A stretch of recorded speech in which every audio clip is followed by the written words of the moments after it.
The atria are the heart's upper chambers, and the ventricles are the lower chambers. Reentrant tachycardias are fast heart rates caused by electrical signals that loop back on themselves. Normally, an electrical signal starts at the sinoatrial or SA node in the right atrium. It then propagates out through both atria, including Bachmann's bundle in the left atrium, and then contracts both atria. It's then delayed just a little bit as it goes through the atrioventricular or AV node, before it passes through the bundle of His and onto the Purkinje fibers to the left and the right ventricles, causing them to contract as well. Usually the only place where a signal can go from the atria to the ventricles is at the AV node. And once that signal gets to the Purkinje fibers, it stops, and the heart tissue waits for another signal from the SA node. With an atrioventricular reentrant tachycardia, or AVRT, the electrical signal actually uses a separate accessory pathway to get back up from the ventricles to the atria, causing the atria to contract before the SA node sends out another signal. The signal then moves back down the AV node to the ventricles and the Purkinje fibers and contracts the ventricles, as well as goes back up that accessory pathway, and then this cycle repeats, which is why AVRT can result in rates as high as 200 to 300 beats per minute. This type of tachycardia is known as a supraventricular tachycardia, because the signal causing the fast heart rate originates above the ventricles. The most common type of AVRT is Wolf-Parkinson-White syndrome, where the accessory pathway is called the bundle of Kent. This type of reentry is known as an anatomical reentrant circuit, because the accessory pathway is a fixed anatomically defined pathway. Another type of reentrant circuit, though, is atrioventricular nodal reentrant tachycardia, or AVNRT.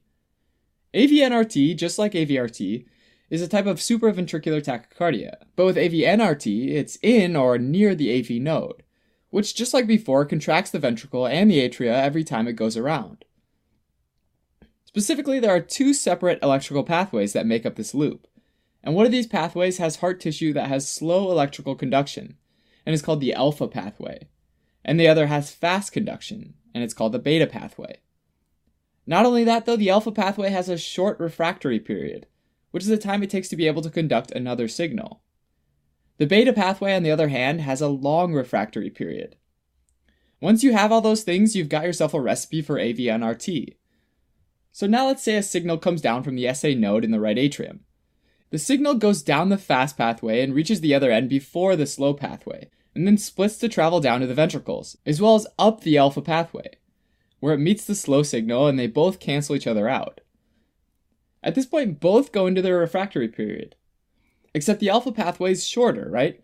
So it comes out of refractory sooner and it's ready for another signal, while the beta pathway is still in refractory. So if another signal comes by, it'll start down the slow pathway, but since the fast is still in refractory, it'll be blocked. At some point while the signal's going down the alpha side, that beta side will come out of refractory, and then it'll be ready to go.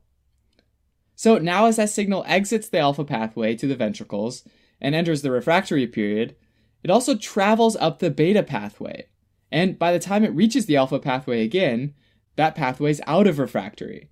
So now you have this reentrant loop set up that just keeps going and going, and every time around it causes both an atrial and a ventricular contraction, which again, just like AVRT, leads to high ventricular rates. This particular setup, where it goes down the slow pathway, or anterograde, and up the fast pathway, or retrograde, is called slow-fast AVNRT, or typical AVNRT. It's also possible to have the opposite, though, called fast-slow AVNRT, or atypical AVNRT, which, as the name suggests, is a lot less common than slow-fast AVNRT. With this type, the pathway goes down the fast pathway, or anterograde, and up the slow pathway, or retrograde.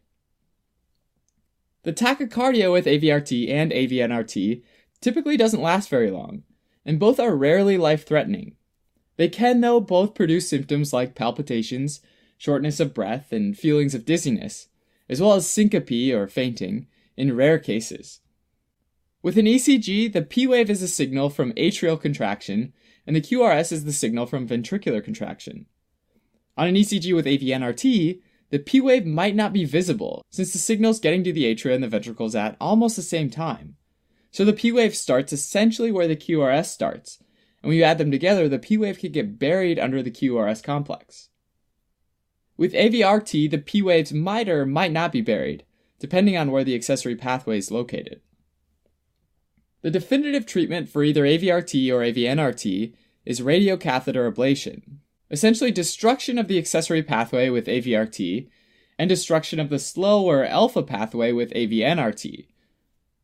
For AVNRT, sometimes people can use vagal maneuvers as well, which are ways to activate the vagus nerve, which tends to block the AV node temporarily, therefore potentially stopping the episode. Some methods include a carotid sinus massage as well as a Valsalva maneuver, which is forced exhalation against a closed airway. Also, they might use medications to slow AV node conduction. In rare cases where other treatments haven't been effective, though, they might need cardioversion. Thanks for watching.